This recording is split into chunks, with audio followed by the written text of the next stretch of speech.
Bienvenue sur le plateau de Parole d'élu. Nous recevons aujourd'hui la vice-présidente du conseil départemental en charge du budget, également présidente de la communauté de communes de Mirecourt-Dompierre et première adjointe à la ville de Mirecourt. Nathalie Babot, bonjour. Bonjour Jean-François. Merci d'avoir accepté notre invitation. Alors on s'était vu il y a 2 ans je crois, où vous étiez déjà un petit peu d'hiver droite, vous hésitiez un petit peu quant à votre appartenance de la famille politique qui vous anime depuis toujours. Aujourd'hui, comment vous présentez-vous ? Bien, je suis toujours d'hiver droite. J'ai appartenu effectivement à la famille des Républicains pendant de très très nombreuses années. Et j'ai souhaité pour l'instant ne pas réadhérer à ce parti, notamment depuis l'élection d'Éric Ciotti. Et finalement, je me suis aperçue que ce n'était pas une mauvaise chose parce que quand je vois ce qui s'est produit au cours de l'été... Alors maintenant qu'il n'est plus là, est-ce que ça peut conditionner un retour ? Non, parce qu'actuellement, mon engagement, il se passe surtout sur les territoires. Alors vous observez comme nous autres la situation inédite que vit la Ve République avec un roi en fin de règne, on peut parler comme ça, et un Parlement omnipotent mais sans majorité pour ce qui concerne l'Assemblée. Comment vous jugez les premiers pas dans ces circonstances du Premier ministre Michel Barnier, issu de vos rangs, faut-il le rappeler ? Alors, en fait, ce qu'on peut avouer, c'est que l'euphorie qu'on a connue là, au cours des Jeux Olympiques est vite retombée, et le souffle est vite retombé. Donc, Michel Barnier a été choisi comme Premier ministre. C'est plutôt un peu par défaut, faut quand même un bien dire. homme de compromis. Effectivement, je pense et je lui souhaite pleine réussite. Pour autant, il y a une très très grande fragilité et on le voit au niveau de l'institution, puisqu'il n'y a pas de majorité. Le socle commun ne permet pas en fait de passer les lois. Et là, actuellement, on a un Premier ministre qui est un petit peu très, très dépendant de ce que veut faire et ce que va faire le parti RN. Donc, ça n'est pas forcément très sain et c'est sans doute très, très fragile. Et pour alors, comment est-ce qu'on en sort ? Comment est-ce qu'on en sort ? Ben oui. Pour moi, je pense que Macron aurait dû démissionner. Il aurait dû démissionner quand on a vu qu'il avait perdu toute crédibilité, toute majorité. Et là, peut-être qu'il y aurait eu d'autres issues. Mais en attendant, il se comporte aujourd'hui comme un apprenti sorcier des institutions. Et ça n'est jamais sain, puisque la démocratie va le rattraper. Pour revenir sur Michel Barnier, les premiers arbitrages, les 60 milliards qu'il faut chercher, pour vous, il faut vraiment, c'est la priorité numéro 1, revenir aller autour de 5% de déficit public.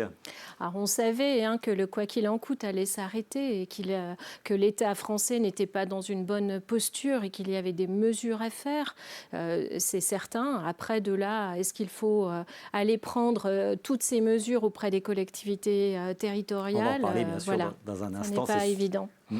C'est sûr. Donc pour vous, il y a besoin d'un budget, ça, il n'y a pas besoin d'être grand clair pour l'affirmer.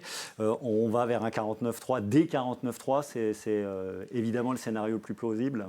Probablement, puisqu'on le voit actuellement, l'Assemblée nationale n'est pas du tout audible et il y a pas mal d'amendements qui ont été proposés qui ne pourront pas être acceptés en tant que tels.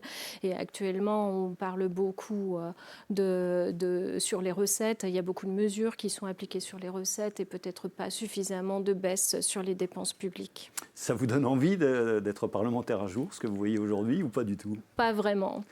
J'ai l'impression d'être... Même si le Parlement de fait a plus de poids quand même, qu'il y a quelques années où on était dans un régime clairement présidentiel. Aujourd'hui, le Parlement a la main, mais n'arrive pas... Mais j'ai l'impression quand même d'être plus efficace sur les territoires et là où je suis.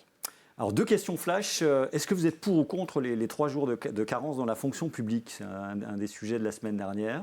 Comment vous vous positionnez ? Effectivement, ce qui a été annoncé, c'est déjà une mesure de suppression et d'allongement sur les jours de carence, plus une réduction des indemnités également, il faut le dire. Donc, ce qui permettra d'avoir des réductions. Je pense que c'est sans doute quelque chose d'important, mais pour autant, il faut pallier à cela avec des mesures concernant la qualité de vie au travail. On voit bien que l'usure professionnelle, c'est un des sujets actuellement sur les différentes collectivités que nous gérons. Et donc, il va falloir aussi, pour faire rendre accepter ces mesures, aussi. rendre les métiers plus attractifs. Imaginez que ce soit les reapers, que ce soit les agents polyvalents des collèges, ce sont des métiers qui sont quand même très très difficiles. Et le fait de l'allongement du temps de travail est un vrai sujet et qu'il va falloir s'en occuper davantage, même si dans les collectivités, ce sont des sujets qu'on travaille actuellement. Alors, est-ce qu'on travaille assez dans les collectivités? Je vous dis ça parce qu'il y a eu un rapport de l'inspection des finances qui pointe du doigt le fait que les 35 heures ne sont pas toujours appliquées, notamment dans les collectivités territoriales. Qu'est-ce que la vice-présidente du CD 88 peut nous dire par rapport à ça? Eh bien, alors il y a eu... Est-ce qu'on fait la chasse aux abus, clairement? On a constaté... Alors, il n'y a pas tellement d'abus, il faut le dire. Il y a un allongement, on le voit. Il y a eu un dérapage, en fait, des jours d'absence des collaborateurs. Et ça, on peut le constater depuis 2020. Post-Covid, il y a eu un léger dérapage. Pour autant, on a quand même des agents qui ont à cœur de remplir ces missions de service public. Je pense qu'on ne peut pas forcément copier le privé sur le public. C'est aussi des métiers qui sont quand même complètement différents. Et aujourd'hui, il faut, comme je l'évoquais, travailler sur l'usure professionnelle, sur le réaménagement des temps de travail aussi, selon la durée de parcours qui s'allonge. Mais passer quand même aux 3 jours de carence. On comprend bien qu'il faut... Et passer sans doute aux 3 jours de carence. Autre question flash, est-ce que vous êtes pour ou contre une nouvelle loi immigration qui a l'air d'être la marotte du nouveau ministre de l'Intérieur Bruno Retailleau, sachant qu'on a une quand même très très dernièrement. Donc comment est-ce que vous situez par rapport à ça? Est-ce que la France a besoin de ça? Est-ce que c'est une urgence? Alors je pense que c'est une question qui est supranationale, qui ne concerne pas que la France. On le voit bien, c'est un sujet qui a été abordé au niveau européen. Les États-Unis sont aussi concernés par ces questions-là d'immigration.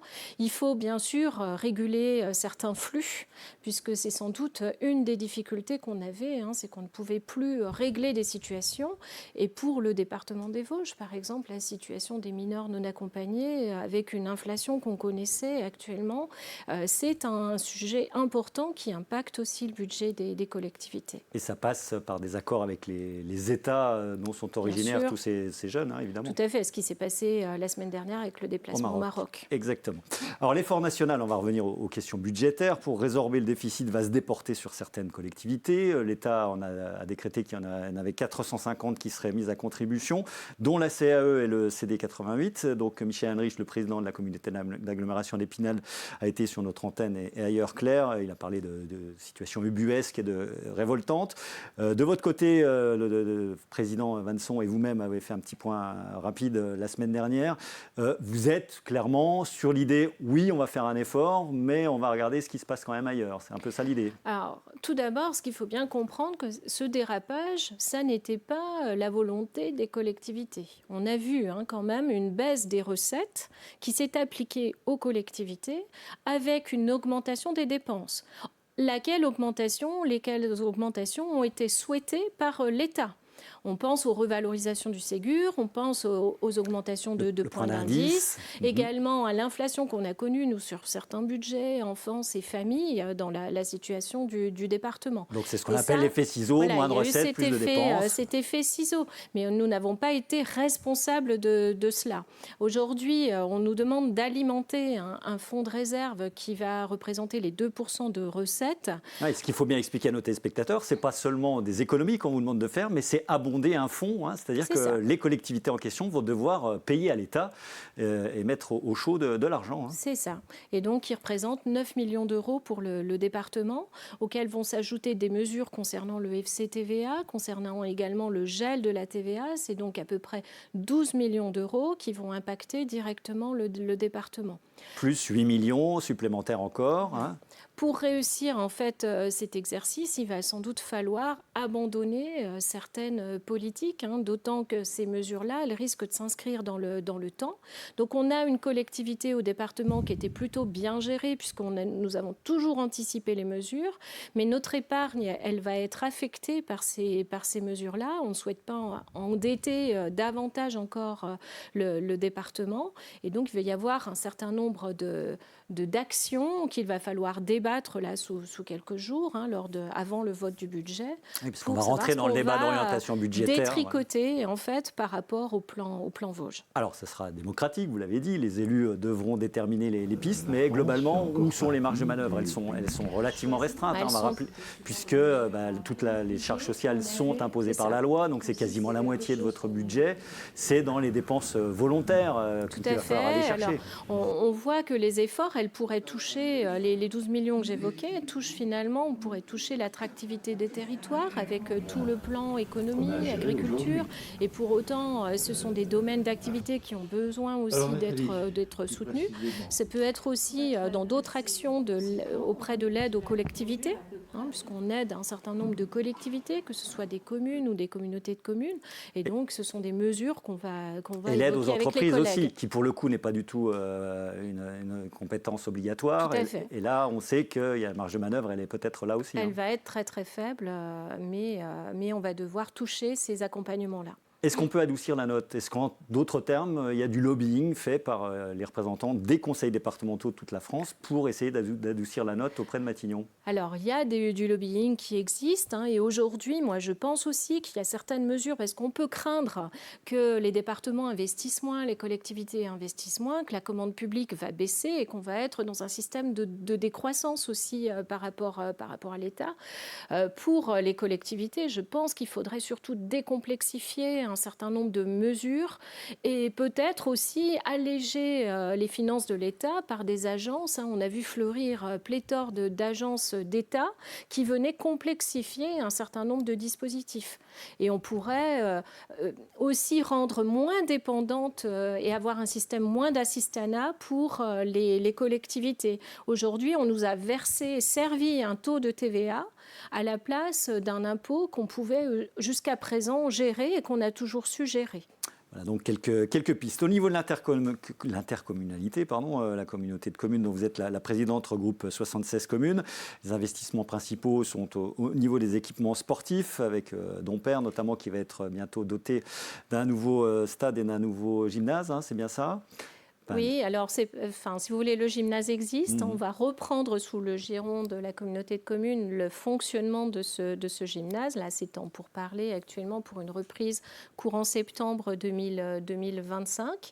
Donc, et puis, on rénove aussi les équipements sportifs, comme on l'a fait sur Mirecourt, comme on essaie de mailler aussi le territoire. Donc là, l'engagement a été pris de remettre à niveau l'équipement, le stade Lucien Chébel qui est à Dompère. Mais le gros chantier à venir, chez vous comme ailleurs d'ailleurs, c'est toute la logique énergétique. Un réseau de chaleur va arriver à Mirecourt. On parle aussi d'un projet agrivoltaïque à Tottinville.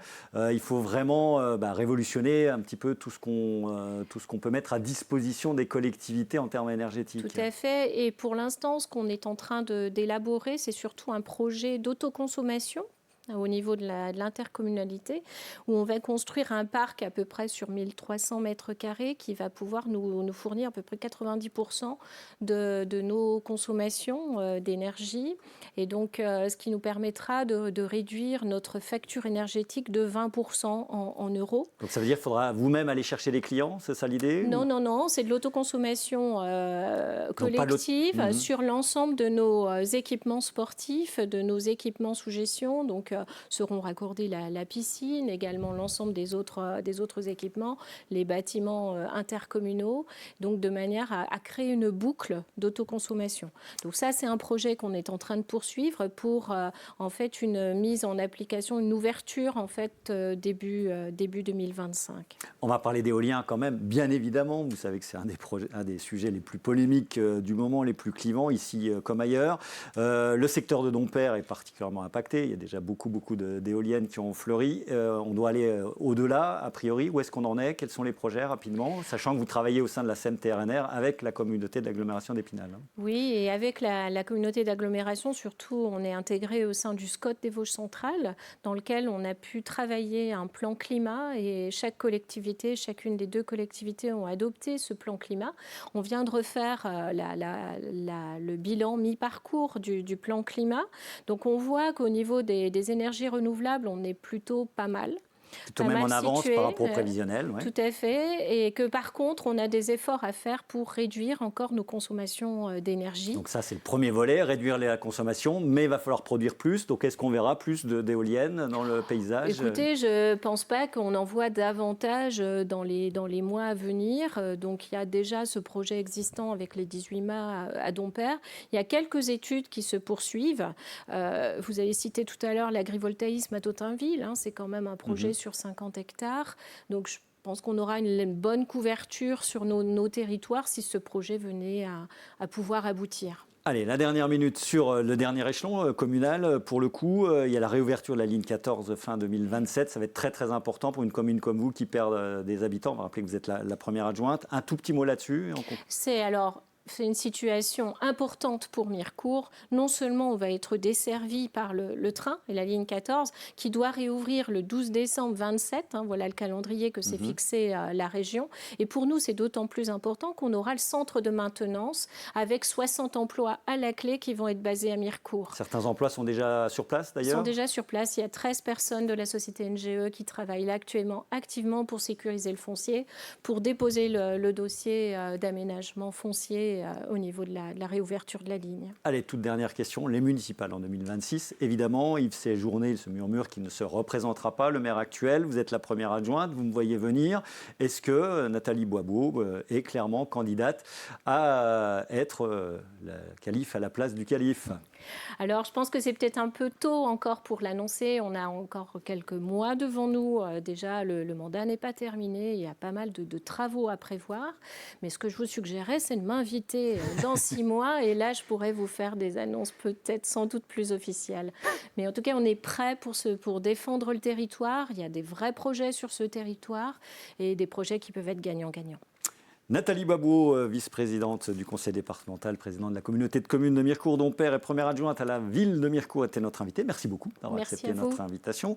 On se retrouve dans 15 jours, puisque l'année prochaine c'est le 11 novembre, et nous recevrons une autre femme politique dont on a beaucoup entendu parler ces derniers temps. C'est la maire de Rambervillers, Claude Bourdon. Très bonne